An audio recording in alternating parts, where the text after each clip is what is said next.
Welcome to Solink in the Cloud, where we are talking to industry leaders about topics that matter. I'm Cathy Langley, Senior Leader of Asset Protection with Solink. Solink's mission is to protect people, places, and profits, which is why we're bringing together thought leaders within the loss prevention, asset protection, and retail security industries to share their expertise and passion.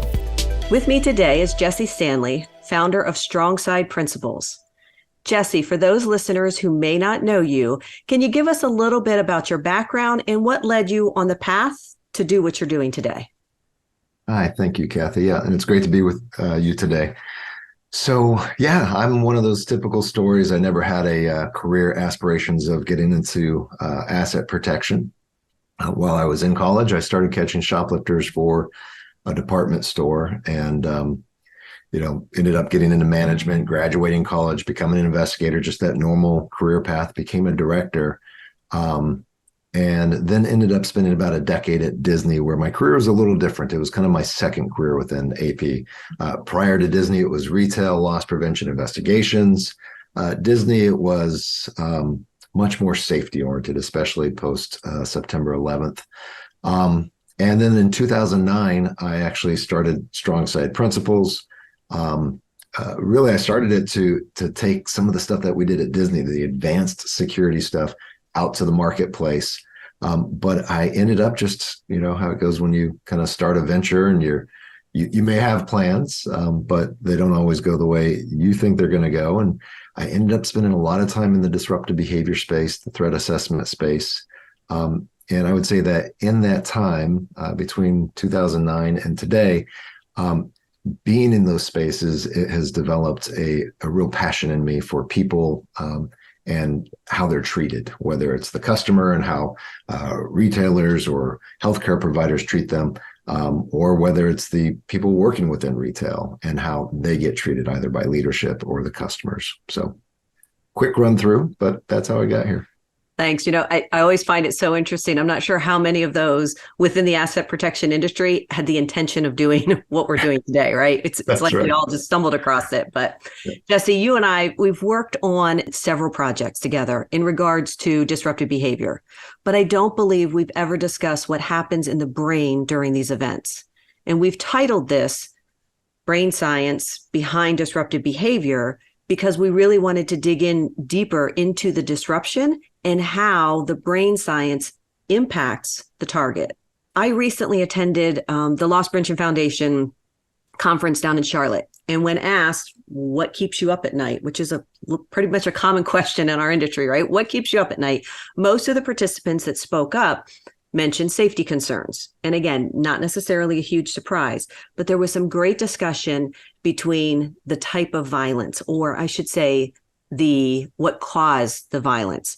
So the difference between, and I guess my question to you is there a difference between the violence that occurs from the disruption from an external theft offender, AKA shoplifter, or the disgruntled customer from poor service or slow service? So both of those can be disruptive. Is there a difference? Cathy, that is a great question. So at the very core, there's no difference between the upset customer wanting respect and service and the dishonest customer who is actually in the commission of a crime, who's engaged in deviant behavior. They both have a demand that's not being met, and they both have been willing to cross that line into harming someone else in order to get that demand met. Now, most of the time, for both the dishonest customer and the regular upset customer, they're not crossing the line to violence. It's emotional. It's other types of harm that they're trying to instill on someone.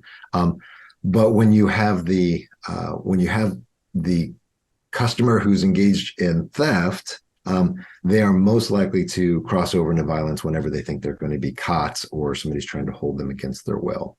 Not to say that customers who get upset don't ever get violent, but it's very rare, more rare than even shoplifters who cross over into violence. So yes, different, but not at their core. Thanks. So and also we say the group, right? We use the term disruptive behavior, right? And that doesn't necessarily, just to clarify, doesn't always mean violence, right? It can be That's right. shouting, it can be throwing things, there's a lot of activity that goes into that umbrella. So yeah. Absolutely. Okay. Yeah. In fact, there's a spectrum there that we use, the disruptive behavior spectrum, where it can be, relatively low intensity, things like ignoring you. If you think about it, why would somebody ignore someone other than to inflict some type of emotional harm, to suggest that you don't matter, right? Or you don't matter as much as you should. It can elevate into using profanity. It can elevate into, rudeness, profanity, up through physical and verbal intimidation and threats, and then into violence, and then into extreme violence, which is where someone is unhinged. They're willing to harm lots of people. So, planting an explosive would be a form of an extreme violence, because you're not controlling your violence, specific to one target. It's indiscriminate. Active shooter would be extreme violence. So that whole spectrum occupies disruptive behaviors. Okay, thank you. I want to make sure we clarified the umbrella that we're talking about here. So just a note, a disclaimer before we continue. Neither Jesse or I have psychology degrees. We are simply two AP professionals with over, I'm going to go probably 60 years of combined AP experience.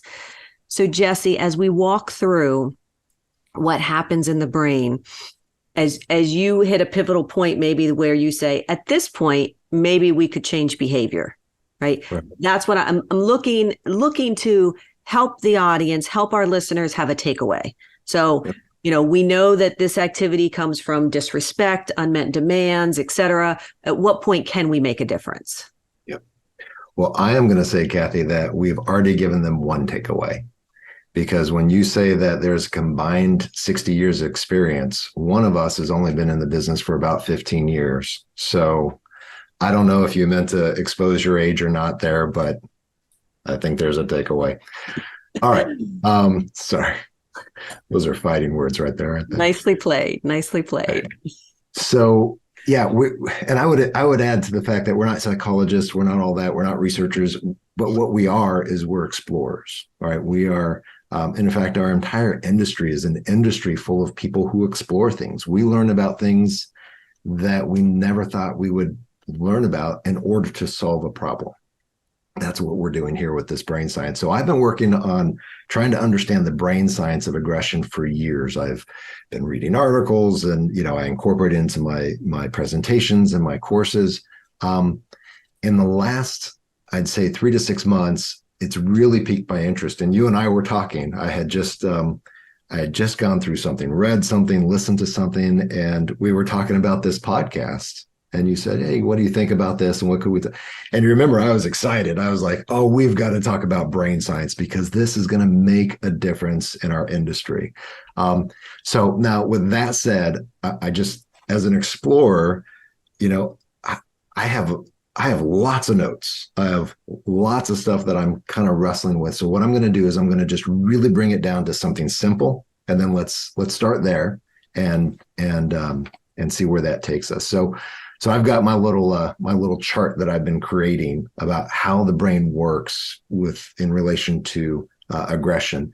And one of the first things that it does is that we need to understand our brain is taking in information, right? So it's taking in sights and sounds and touch and feel, and it's looking. The brain is thinking and applying things to past experiences. What's really interesting is that as the brain takes in sights, as it takes in sounds, it's doing it through separate channels. So this part of the brain that's in the limbic system is taking all this information in through separate channels simultaneously, which nothing we can really do there with it being independent, but I find that very, very fascinating. What does affect us, where we can impact people, is we can impact what the brain takes in, right? So if you think about it, if the brain is taking in this information in order to be processed in just a millisecond about whether there's a threat or not, we actually at the very front can present ourselves in a way that is not threatening if we don't want somebody to react as if there's a threat. In fact, you go back to, our days of interacting with shoplifters. And I don't know about you, but I grew up in the business on the West Coast and in the LA area. And there were people who would teach things like, okay, when you approach a dishonest customer, what you do is you come up behind them and you get in front of them really quick, and you got to take them by surprise. Because that way they don't have time to think. Well, the reality is all the information we just gave them said threat. Now, sometimes, and their argument would be, well, yeah, we want to present ourselves as such a threat that we paralyze them. And we all know, if we've been involved in the business and investigations long enough, that can work. But it's that very same amount of type of information that can actually put people over the edge, and they go not into freezing, they go into fighting, right? And we've all heard the two F's would be, fight or flight.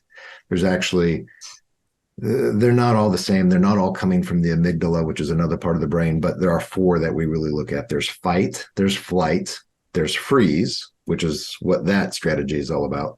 And then this is going to sound funny, but there's filming, right? Which is a whole nother discussion. I don't know if we'll get there, but those are the four F's. So anyway, that first part of our brain, it's taking in information.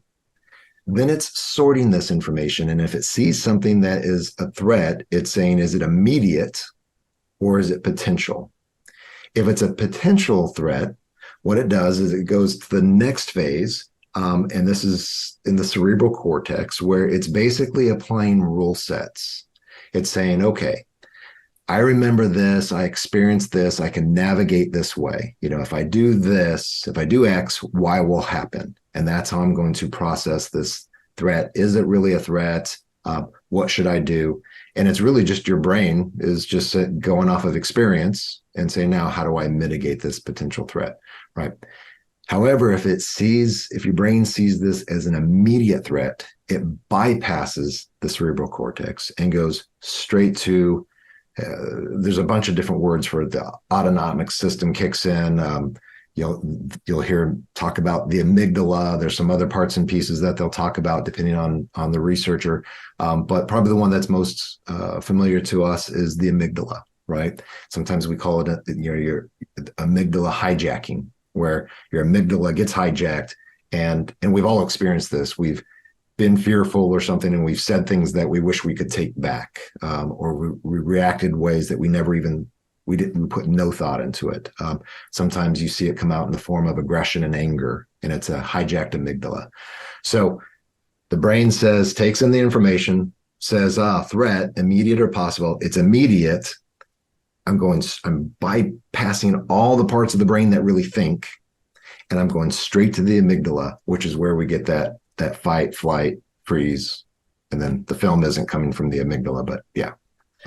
So not to oversimplify, but essentially something happens and I say, is it immediate or potential? And if it's potential, I go through my normal decision tree based on my experience. If it's immediate, I react. Right. I'm just simply reacting. Okay. That's right. That's good. And now you're dealing with that aggression, right? And now this is where you're starting to see the escalation, or the escalation is making a big jump, and now you're in the de-escalation process. So the ways we can impact. So we can impact the information that they receive. Don't present ourselves as a threat. In fact, one of the principles that we push on a lot is people are less likely to attack an ally than they are an enemy. I'll say it differently. People are less likely to attack and hurt you and do something to get you mad at them if they think you're going to help them, right? Than they are if they think you're going to hurt them. So we want to present ourselves not as a threat. We want to present ourselves in a way that we're not pushing their amygdala to be hijacked. In the sorting process, now this all happens pretty quickly. We can actually, some people, though there is a delay, you'll see that they are processing. We can sometimes distract their processing. So especially younger children, we all know where we've seen children begin to escalate, and we can distract them and get them off of that escalation.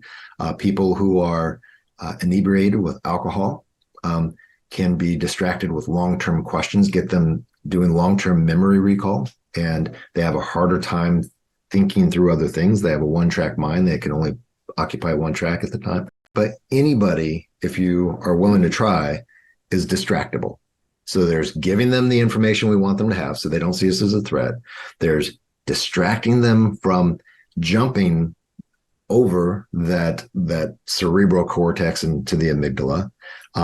If they get to the amygdala, now we're in full de-escalation mode, right? Now this is where we have to kind of undo what we've already done. We've got to get them to wind down, and now we're in a whole de-escalation discussion. So, which leads me to a question or a statement. So recently I heard the statement of, I hope I get this right here, you can't get a person out of a position that you occupy, and you can't get them into a position that you don't. And I sort of took that as, we can't take somebody and get them out of an angry or agitated state if you already are there, if you're occupying that space. Right. Do you agree with that? Is that? Yes. So I kind of agree with the statement, and I completely agree with you. Right. And your take on the statement. The reason why I kind of agree with the statement is that you and I have been with plenty of people who didn't occupy a space, but were able to get other people to occupy that space because they were liars, right? They were manipulators. And so that is a real thing. And we have experienced that quite a bit. On the other hand, when it comes to the way you took that statement and paraphrased it, that makes perfect sense. In fact, the principle there is that behaviors are contagious. So when you're engaging with someone and you're escalated and you're asking them to de-escalate, it actually defies logic just on its face when you think about it. But we know science will tell us that behaviors are contagious. In fact, again, it was probably about 4 or 5 weeks ago, I was reading something along that where there is actually a part of the brain that it is designed to do that. I think they're called mirror neurons or something like that, or neural network, something to that effect. But it has to do with mirroring, and it's part of the brain that is designed to actually mirror what they see. Mm-hmm. That's part of why behaviors are contagious. So plus the whole nother element, when we escalate, we tend to treat people with disrespect, which that is the universal demand. And we just started that whole cycle with them. So yeah, I think your take on it is right. That makes sense. So if I'm a practitioner, asset protection, loss prevention practitioner, regardless of whatever vertical I'm in, what can I do to protect my team, my store associates? Is there anything I can do to help them? What can I do? Yeah. And so, my inclination is to start giving you tons of detail. I know that's not what we're necessarily doing here. So let me give you a couple of high level thoughts. So obviously a lot of people listening to this podcast are going to be leaders. And if they're not formal leaders, if you're in the asset protection world, you are an informal leader, right? People look to you during certain times for certain things, without a doubt. So one of the things we can do to protect our team starts with us as leaders. So think about something called the Palmer Rule. The Palmer Rule is basically, it's simple. It basically says, if a leader fails to state their expectations, their team will always deliver. Sounds like good news, except the rest of the Palmer Rule says, but what they deliver is highly unlikely to meet your expectations. Right? Don't give them expectations. They'll give you something. It just won't be what you want. So one of the things we can do to protect our team is to be clear about our expectations. How do we expect them to interact with people? How do we expect them to, gets into the rewards and consequences, which has a lot to do with how the brain works. But what are the rewards and consequences for cooler talk? Do we encourage the war stories where they are telling war stories about how they used behaviors that we know would actually escalate tensions and escalate behaviors, and we're like, yeah, that's great? Or do we discourage that type of war story sharing, where in fact they're modeling behaviors we wouldn't want them to use? The second thing, again, is leadership. oriented, but it's based off of kind of Strongside's unofficial mascot. The unofficial mascot for Strongside is the ibex, which is a mountain goat in the Middle East. And long story short, this mountain goat, this ibex, can walk up and down and along cliffs, and you'll see pictures of them on a dam where they are out in the middle of a dam on a 1/4-inch piece of concrete, just the lip. And they do what seems absolutely impossible. They're amazing creatures. And in our world, that's what we're asking people to do as well, right? And so as leaders, how can we mirror the ibex? Well, first of all, we know that the babies basically are able to do these things because they know a better way, right? Their parents have taught them the right paths, because there's always a path that they take, just like leaders in our industry can actually teach people the path to take. Again, it gets back to the cooler talk, the rewards and consequences. We know that the baby ibex follows success. And this is where our leaders, as leaders, we need to model what we expect. We need to model what would actually work. We know that the ibex is taught to watch their steps. In fact, they are adapted to be able to see what's going on. They have very big eyes. They see a lot. They may not be able to see far and in detail out there, but they know what's going on right here in an amazing way as they take all these dangerous steps. Well, as a leader, we can make sure that we remember a couple of things. Number one, not everyone's cut out for our role, right? Not everyone is cut out for this industry. And that is an important part. That's not just, they can do the job or not do the job. In today's world, if you can't do the job, you are actually working against safety, right? We've got to be situation aware. We've got to be the people who actually are ready to make some difficult calls when bad things happen. And then the last thing is that the ibex do really hard things. It seems impossible because it's really hard.